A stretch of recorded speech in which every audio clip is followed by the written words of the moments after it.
গাজা উপত্যকায় যুদ্ধবিরতি সংক্রান্ত যে প্রস্তাব উত্থাপন করেছিল উপত্যকা নিয়ন্ত্রণকারী গোষ্ঠী হামাস, তাতে সাড়া দিয়েছে ইসরায়েল।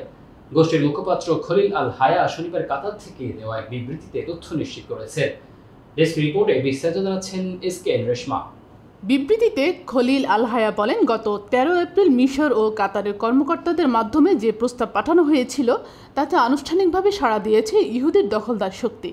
গত 7 অক্টোবর গাজার উত্তরাঞ্চলীয় ইরেজ সীমান্ত দিয়ে ইসরায়েলি ভূখণ্ডে ঢুকে নির্বিচারের গুলি চালিয়ে 1200 জন ইসরায়েলি ও অন্যান্য দেশের নাগরিককে হত্যা করে হামাস। সেই সঙ্গে জিম্মি হিসেবে ধরে নিয়ে যায় আরও 240 জনকে।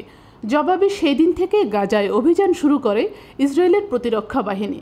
গত 6 মাস ধরে চলমান সেই অভিযানে কার্যত ধ্বংসস্তূপে পরিণত হয়েছে গাজা উপত্যকা। নিহত হয়েছেন 34,000-এরও বেশি ফিলিস্তিনি। নিহতদের অধিকাংশই শিশু, নারী ও বেসামরিক লোকজন। কাতার, মিশর ও যুক্তরাষ্ট্রের মধ্যস্থতা দুতিয়ালিতে গত 25 নভেম্বর থেকে 1 ডিসেম্বর পর্যন্ত অস্থায়ী বিরতি ঘোষণা করেছিল হামাস আইডিএফ। সেই বিরতির সময় নিজেদের কবজায় থাকা জিম্মিদের মধ্যে 108 জন জিম্মিকে মুক্তি দিয়েছিল হামাস। অন্যদিকে দেশের বিভিন্ন কারাগারে বন্দী ফিলিস্তিনিদের মধ্য থেকে 150 জনকে কারাগার থেকে ছেড়ে দিয়েছিল ইসরায়েলেও। ওই বিরতি শেষ হওয়ার পর গাজায় দ্বিতীয় দফা যুদ্ধবিরতির জন্য কাজ করছিল মধ্যস্থতাকারী 3 দেশ।